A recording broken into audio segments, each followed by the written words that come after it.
10 বছৰত গোচৰৰ সংখ্যা 6000ৰো অধিক দোষী সাব্যস্ত মাত্ৰ 120 গৰাকী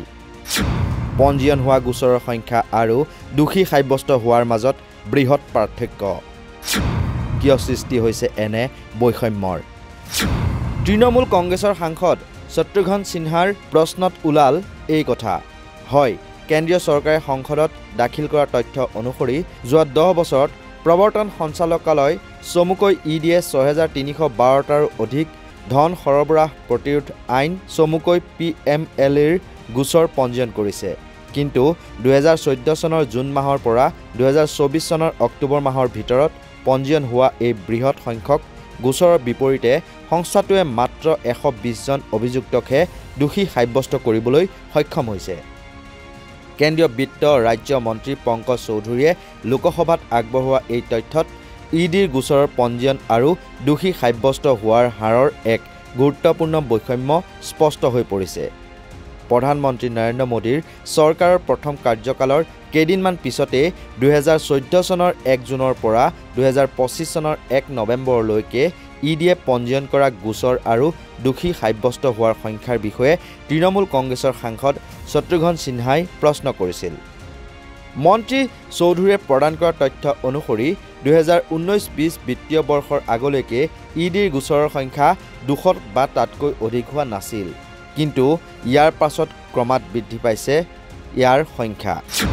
2019-20 চনত 557টা গোচৰ 2020-21 বৰ্ষত 996টা গোচৰ 2021-22 চনত সৰ্বাধিক 1116টা গোচৰ ইয়াৰ পিছৰ কেইবছৰত গোচৰৰ সংখ্যা হ্ৰাস পাইছে যদিও ই কেতিয়াও 700ৰ তললৈ নামি অহা নাই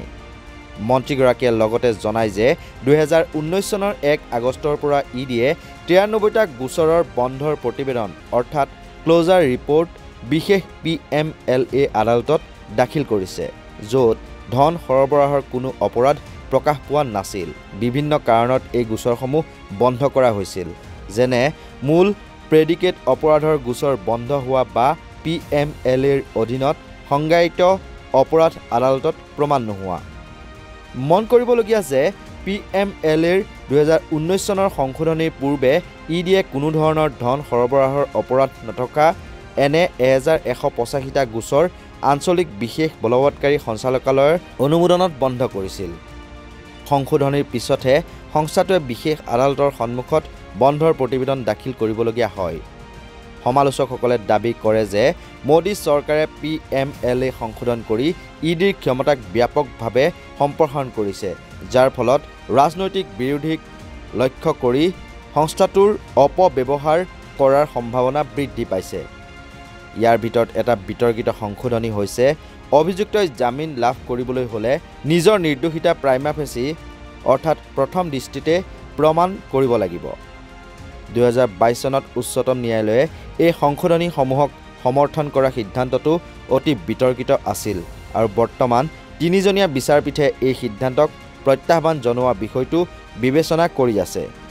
চলিত বৰ্ষৰ আৰম্ভণিতে আদালতে এই বিষয়টো লক্ষ্য কৰিছিল যে ইডিয়ে দাখিল কৰা গোচৰৰ সংখ্যাৰ তুলনাত দোষী সাব্যস্ত হোৱা সংখ্যা অতি কম ৰাজনীতিবিদৰ বিৰুদ্ধে ৰুজু হোৱা গোচৰৰ তুলনাত দোষী সাব্যস্ত হোৱাৰ সংখ্যাও একেদৰে কম news desk report north east নাও